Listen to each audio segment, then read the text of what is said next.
사람은 똑같은 환경과 똑같은 상황 가운데서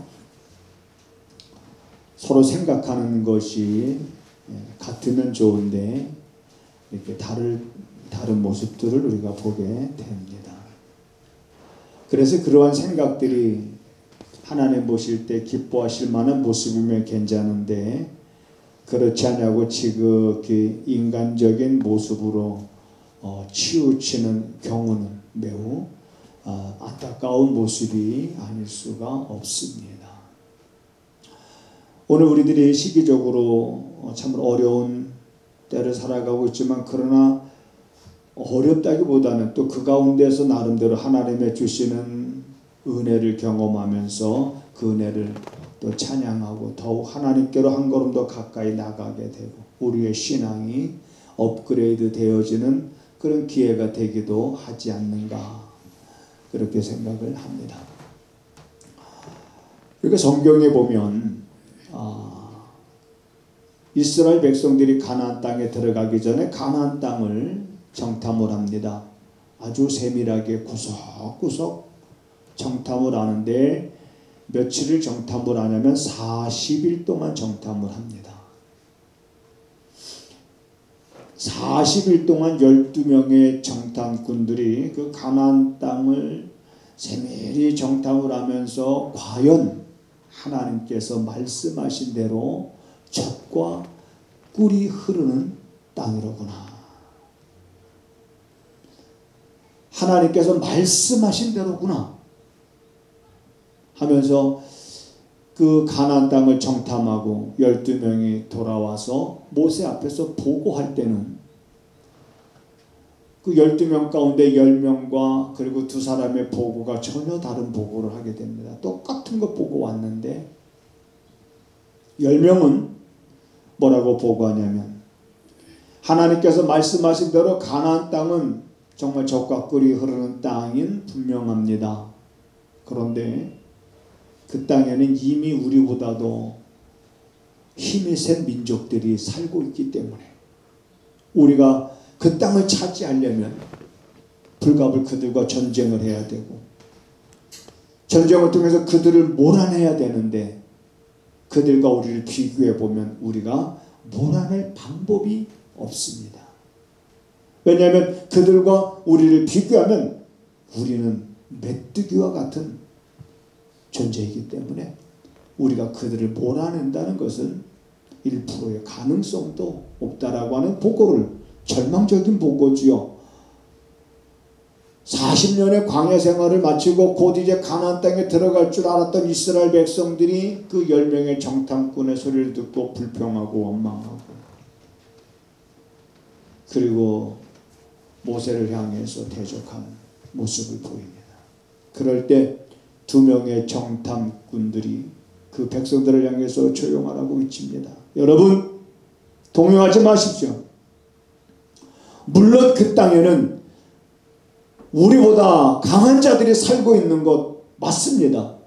그렇지만 하나님께서 우리에게 주시기로 한 땅이기 때문에 그들을 보지 말고 우리가 하나님을 보고 우리가 들어간다면 우리보다 힘이 세게 보이는 그들조차도 우리에게 밥이 될 것입니다. 하면서 외쳤지만은 그 외침은 10명의 정탐꾼들이 보고한 것에 사람들의 마음, 백성들의 마음이 이미 기울었기 때문에 사람들의 마음은 이미 2명의 정탐꾼의 그들의 보고가 마음에 와닿지 않았습니다.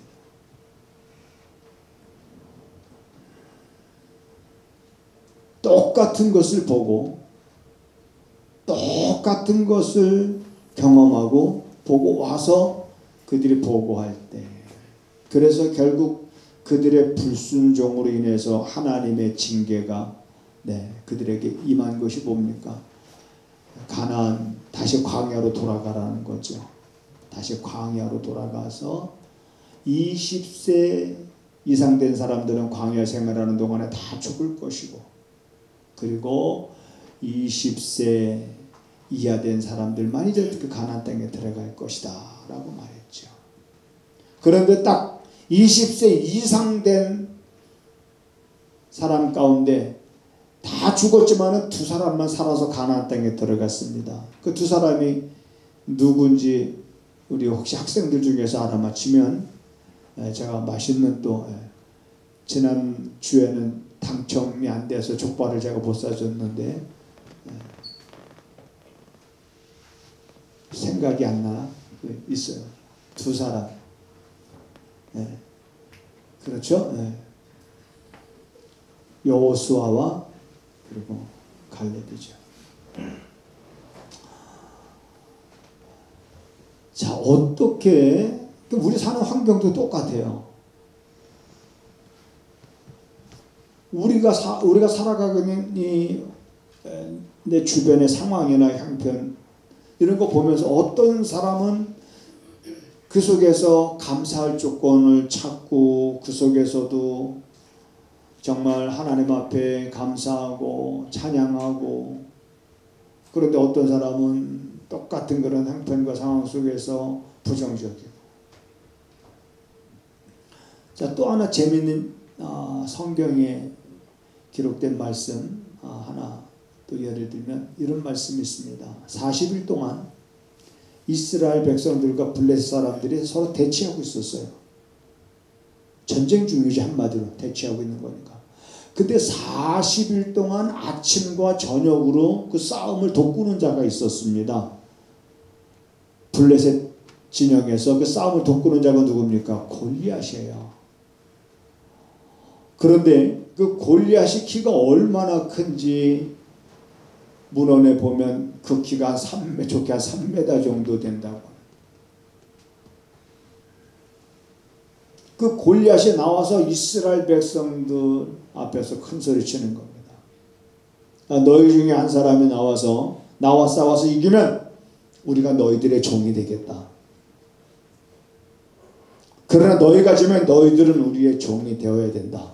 그러면서 이스라엘 백성들을 향해서 아침 저녁으로 나오면서 그것도 40일 동안 이스라엘 백성들을 비난합니다.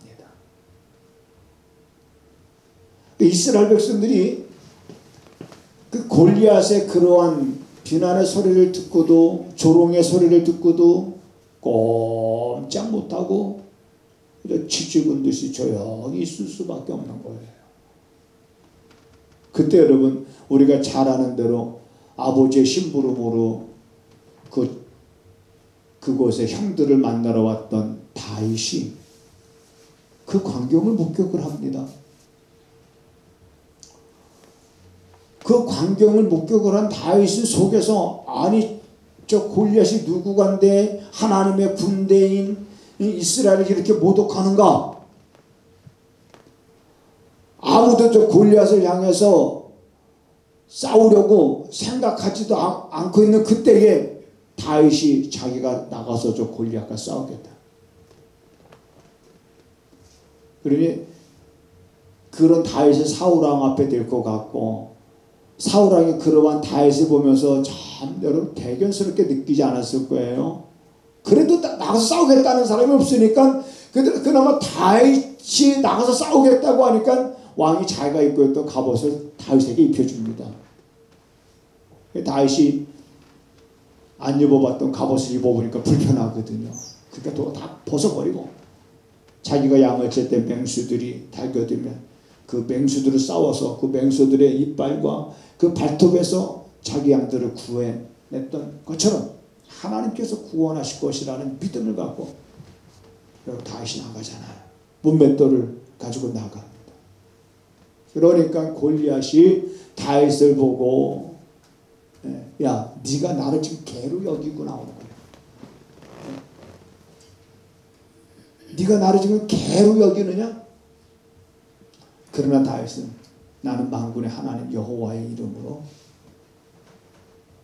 내게 나간다. 그러면서 다윗이 그 가지고 나갔던 물맷돌을 돌려서 그거를 휙 던져가지고 골리앗의 이마에 칵 꽂히, 한순간에 골리앗이 여러분 쓰러지지 않습니까?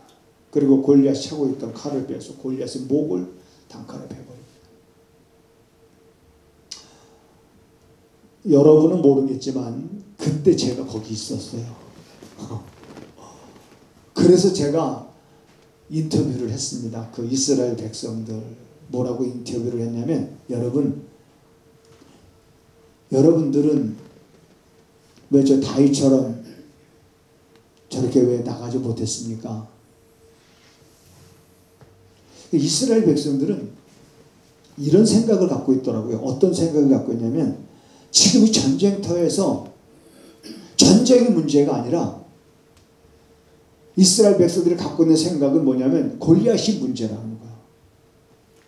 저 골리앗만 없어도 이 싸움은 우리가 싸워볼 만한 싸움인데, 지금 저 골리앗 때문에 우리가 지금 싸우지 못하고 있는 거라. 자기에게 문제가 있는 걸 보지 못하고 문제가 꼭 다른 사람에게 있는 걸로 보는 거예요. 골리앗만 없어도 우리가 승산 있는 싸움이다.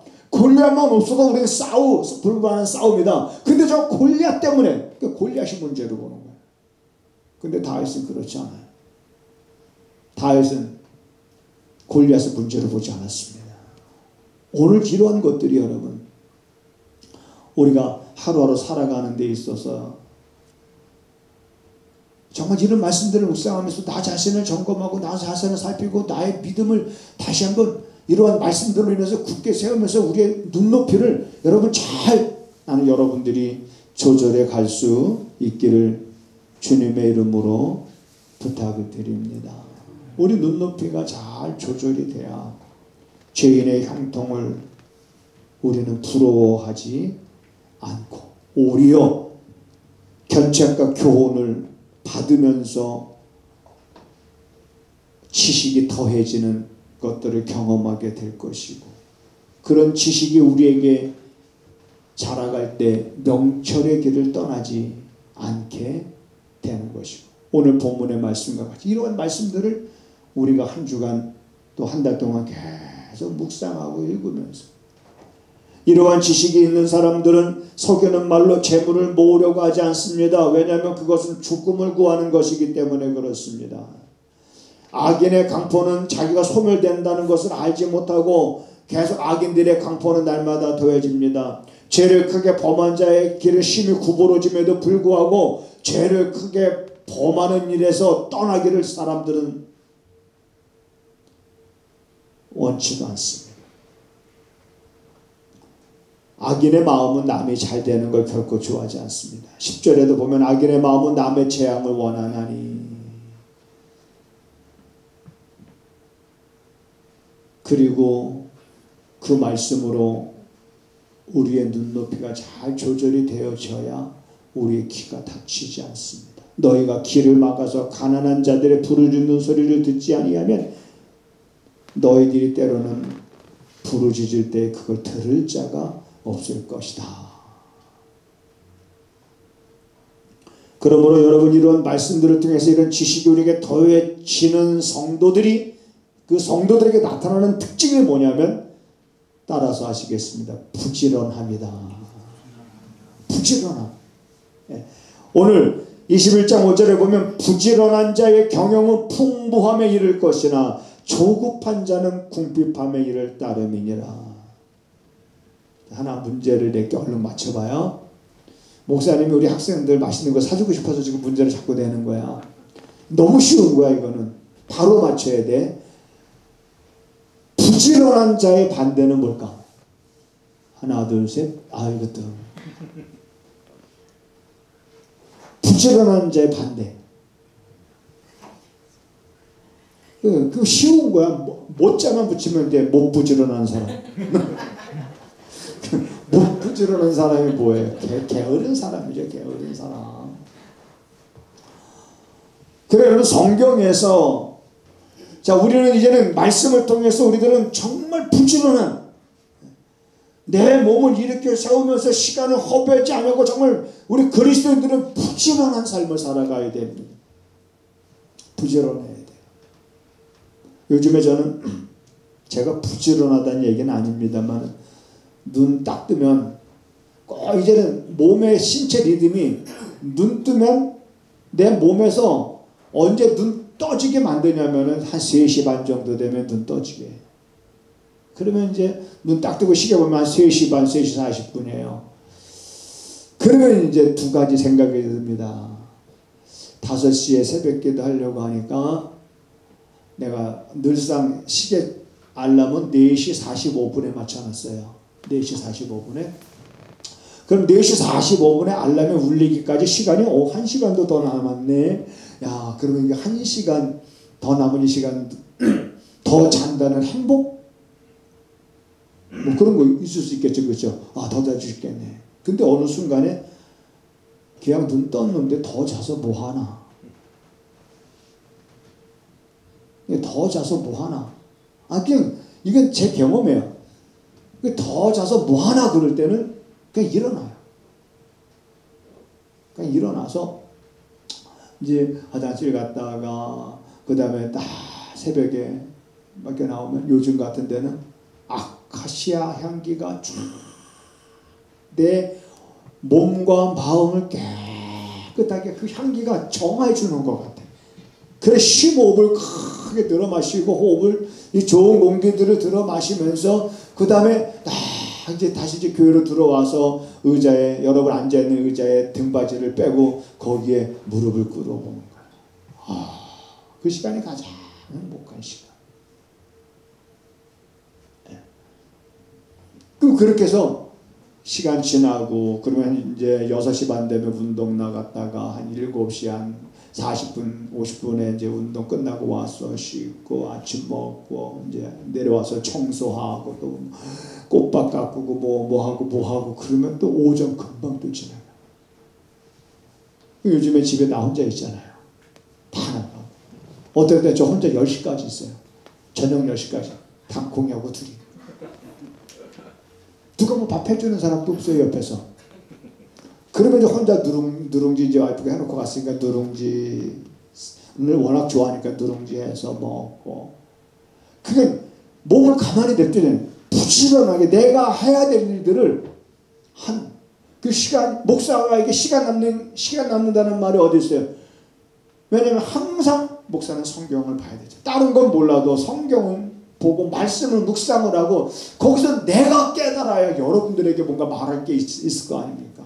내게 경험이 돼야 여러분들에게 말할 게 있을 거 아니에요. 그러니까 늘상 그런 삶 속에 그러면서 깨달아지는 게 그런 겁니다. 우리가 정말 부지런한 삶을 살아가야 되겠다. 부지런한 사람에게 있어서 시간은 똑같이 주어져도 어떤 사람에게는 똑같은 시간의 배 이상의 효과를 내면서 그 시간을 알차게 보내고 있는 사람들이 있는가 하면 어떤 사람들은 그 시간을 그냥 허비하고 그럼 허탈한 거예요. 그러므로 여러분 부지런한 자의 경영은 풍부함에 이를 것이니라. 그래서 그 부지런한 자의 반대는 그러면 부지런하지 않고 게을르게 되면 어떻게 되느냐. 성경에서 말하고 있는 거예요. 그래서 그냥 성경 써놨어요. 주보에 그냥 성경 구절 써놨으니까 여러분들이 그냥 시간 나는 대로 한 주 동안 보세요. 보시면 됩니다. 게으른 자의 정욕이 그를 죽이나니 그 손으로 일하기를 싫어함이니라. 게으른 자의 길은 가시 울타리와 같고 게으른 자는 마음으로 원하여도 얻지 못하나니 부지런한 자는 풍족하여지리라. 게으른 자는 그 손을 그릇에 놓고도 그걸 올리기를 괴로워하느니라. 게으른 자는 선에 대답하는 7 사람들보다 오히려 자기 생각 자기 일을 더 지혜롭게 여기느니라. 뭐 그 외에도 더 있겠지만 아무튼 우리는 게을러지면 안 됩니다. 우리는 부지런해야 돼요. 부지런하되 여러분 건강하게 부지런하시기를 바랍니다. 그 다음에 오늘 말씀 11절에 보면 거만한 자가 벌을 받으며 어리석은 자는 경성하겠고 지혜로운 자가 교훈을 받으면, 자 거만한 자는 벌을 받고 어리석은 자는 자 가르침을 받으면서 이제 책망을 듣죠. 그러나 지혜로운 자가 교훈을 받으면 뭐가 더해지냐면 지식이 더해진다. 그랬습니다. 그러므로 우리들의 삶에는 이러한 지식이 더 해줘야 되는데, 누군가가 우리를 교훈하고 견책하고 책망하고 훈계할 때 그걸 받아들일 줄 아는 사람에 대해서 성경은 이렇게 말하고 있습니다. 아비의 훈계를 업신여기는 자는 미련한 자요, 경계를 받는 자는 슬기를 얻을지 아니라. 훈계를 저버리는 자는 궁핍과 수욕에 이르지만 그러나 훈계를 받는 자는 존령을 얻느니라. 지혜로운 아들은 훈계를 들으나 거만한 자는 훈계를 듣지 아니하느니라. 거만한 자는 견책받기를 좋아하지 아니하며 견책을 싫어하는 자는 죽을 것이니라. 견책을 달게 받는 자는 지식을 얻느니라. 그러므로 오늘 우리가 이 시대를 살아가면서 똑같은 환경과 처해진 똑같은 이 상황 속에서 너무 부정적으로 보는 10명의 정탐꾼이 되지 말고 긍정적으로 볼 수 있는 신이 뭐냐? 하나님을 의지하는 겁니다. 할렐루야. 긍정적으로 볼 수 있는 사람, 희망적으로 볼 수 있는 사람, 사방이 막혔다 할지라도 막힌 그런 가운데서 나를 들어서 옮길 수 있는 분은 하나님이시라고 하는 그 믿음을 가진 사람들은 긍정적으로 여러분 생각하게 되고 보게 되는 줄 믿으시기 바랍니다. 그래서 긍정적으로 보면서 내 몸으로 부지런히 내가 해야 될 일, 그리고 하나님 나에게 주신 역할, 내게 주신 은사 선물이잖아요. 하나님의 일을 하라고 주신 거잖아요. 그러니까 내가 해야 될 일에 대해서 열심히, 그게 여러분 길입니다. 그게 방법이고 그게 문제를 해결하는 그러한 원인이 됩니다. 그러한 삶을 여러분 우리가 같이 걸어가면서 지금 앞으로 시대가 어떻게 변해지는 아무도 예측할 수가 없습니다. 그러나 문제가 어떻게 변한다 할지라도 우리 문제될 게 없습니다. 어떤 상황과 어떤 한편 지금보다 더 어려운 어떤 그러한 때가 온다 할지라도 우리에겐 문제가 될 것이 없다라고 하는 그 마음을 가지고 여러분들이 지금 현재 내 처해진 상황 속에서 여기서 최선이 뭐냐? 그것에 여러분들이 부지런하게 살아갈 수 있게 되기를 주님의 이름으로 부탁을 드립니다.